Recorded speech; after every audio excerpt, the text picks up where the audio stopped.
Bonjour à tous, c'est Oli, de retour dans une nouvelle vidéo. Aujourd'hui, pas de vlog, on va rester au chaud. Comme on approche des fêtes de Noël, moi, il y a un truc que j'aime bien faire, que ce soit pour mes enfants, pour mes proches, pour faire plaisir à tout le monde. Je fais des petits sablés de Noël. Je vais vous montrer ma recette, vous me direz ce que vous en pensez dans les commentaires. C'est parti, on y va!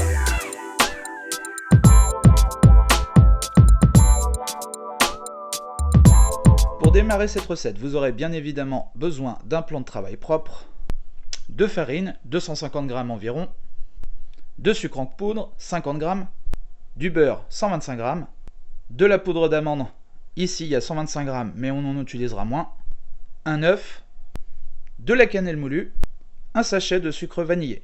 Bien entendu, il faudra un grand bol pour mélanger le tout avec vos petits doigts, des emporte-pièces et des tampons à l'effigie de Noël. Moi, personnellement, j'ai choisi cela parce qu'ils me plaisent bien, mais vous n'êtes pas obligé de faire comme moi.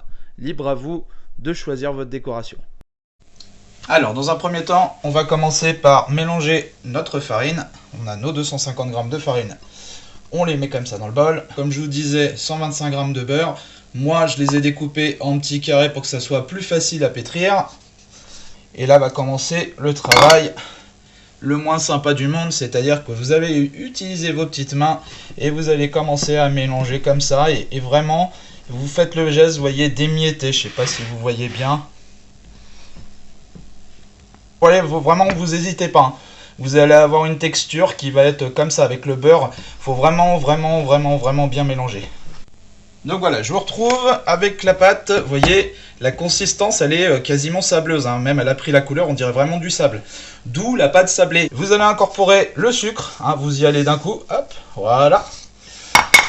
Votre petit sachet de sucre vanillé si vous le souhaitez. Donc moi, je mets un sachet entier de sucre vanillé, hein. C'est un sucre ordinaire. Ok.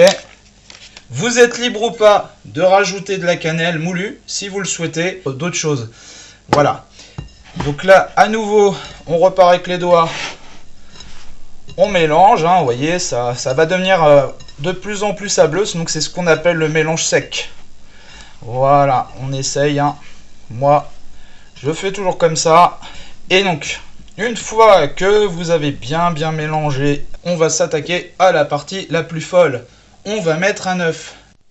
Bon, voilà, partie plus délicate de ce que je vous disais tout à l'heure. On prend un œuf, juste un œuf, mais entier.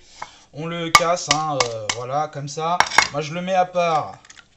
Pourquoi? Parce que je vais fouetter l'œuf entier, tout le mélange. Donc, on prend un petit fouet, voilà, et on y va.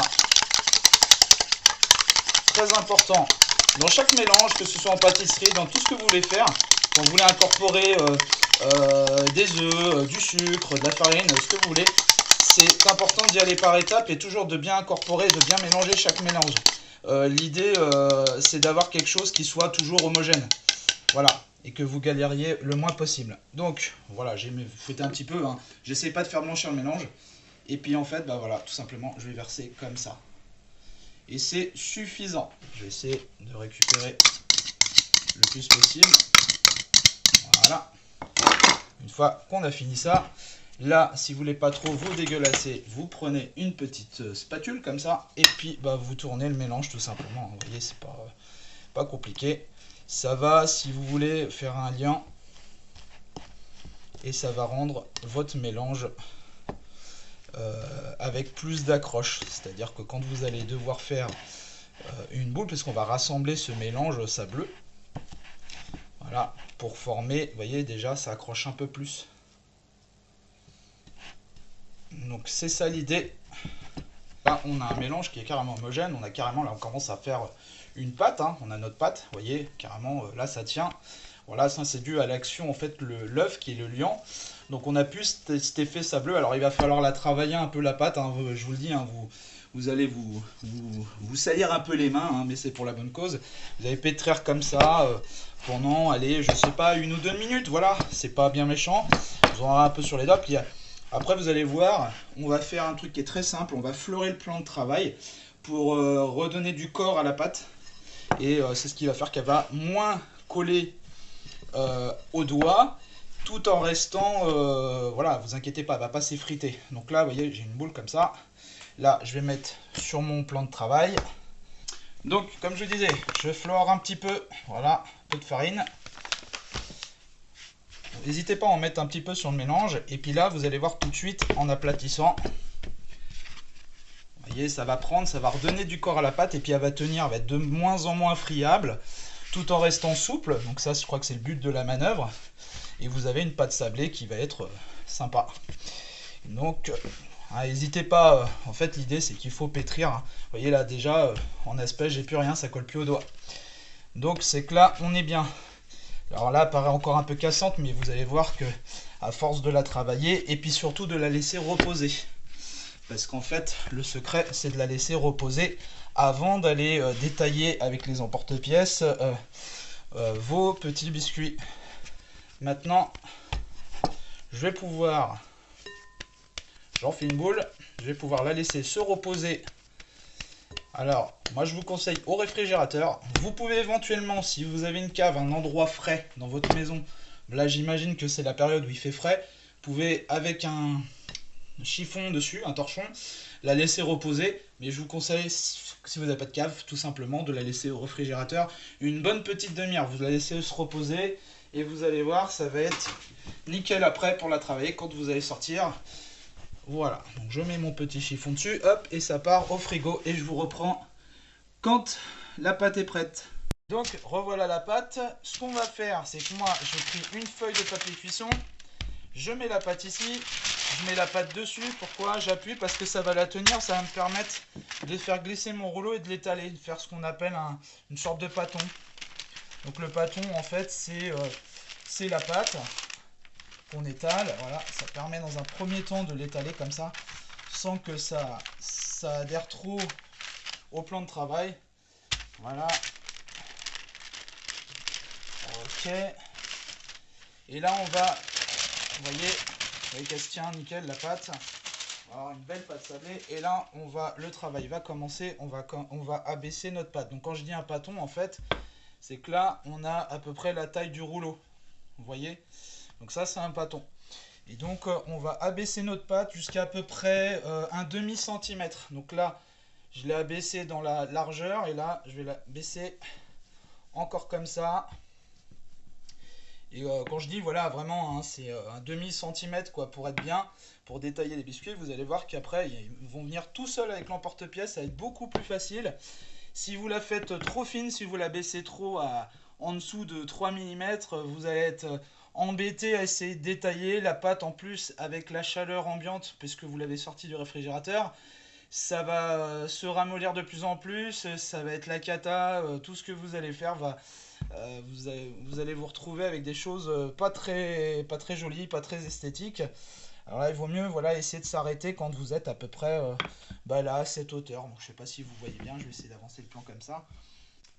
Donc comme je vous l'expliquais, après avoir abaissé votre pâte à peu près un demi-centimètre, hein, vous allez pouvoir maintenant détailler avec vos emporte-pièces. Alors moi, comme je vous ai dit, hein, je suis sur le thème de Noël, donc j'en ai quelques-uns. Voilà, comme ça. J'ai même après ce qu'on appelle des tampons. Ça, je les ai eus avec une célèbre marque de pâte à tartiner. Ici, j'ai quoi? J'ai un flocon, voilà. Et ici, un petit bonhomme de neige. Donc je trouvais ça sympa. J'ai un gros monsieur biscuit. Ça, c'est super sympa à faire. Et après, des petits accessoires. Voilà, j'ai une petite botte du Père Noël. Et une cravate. Voilà. Donc, eh ben, je vais commencer tout simplement. Je vais prendre mon monsieur biscuit. Hop, je vais en détailler un. Je vais faire, allez, je vais faire un sapin par là. Alors moi, je les détaille de cette façon. Hein, j'essaie de les rapprocher. Vous voyez, ça se tient tellement bien que là j'ai carrément, hop, j'ai déjà réussi à emporter la pièce. Donc là vous voyez, on a quelque chose de sympa au niveau de la pâte, ça se tient. Donc là moi directement je vais la réserver de côté sur ma plaque qui partira au four. Donc voilà, une fois détaillé mes petits sablés qui vont être enfournés donc à peu près 180 degrés pendant on va dire 10 bonnes minutes. Alors après vous pouvez aller jusqu'à 12 minutes. Mais faites bien attention, surveillez la cuisson parce que ça peut très vite cramer. Ce serait dommage. Donc on va les faire dorer comme il faut et que ce soit bon. Voilà. Allez, je vous reprends tout de suite une fois que les biscuits sont cuits. Et nous revoilà avec les petits biscuits qui sont cuits, donc ces fameux sablés. Alors vous voyez, hein, je vous ai dit 10 minutes, moi j'ai un four qui chauffe vraiment pas mal à chaleur tournante. Donc du coup, vous voyez, il y a un aspect brun, là je vais les laisser refroidir un petit peu. Chose que vous pouvez faire qui peut être très sympa, c'est d'ajouter du sucre glace, voilà, de parsemer. Donc on va saupoudrer ça d'ailleurs, moi je le fais dès le départ. Je les laisse refroidir là maintenant. Mais c'est vrai que je vais quand même saupoudrer de sucre de glace pour que ça soit un petit peu plus sympa en refroidissant. C'est vrai que ça va s'imprégner. Donc vous saupoudrez généreusement, hein, vous y allez, il n'y a pas de souci. Donc petite recette de biscuits sablés pour Noël, très gourmande. Moi j'aime bien, voilà, ça reste souple, il y a un peu de croquant. Je pense que ça plaira à tout le monde. Alors avec un petit verre de lait, c'est super sympa, vous verrez. Donc moi j'espère que la recette vous a plu.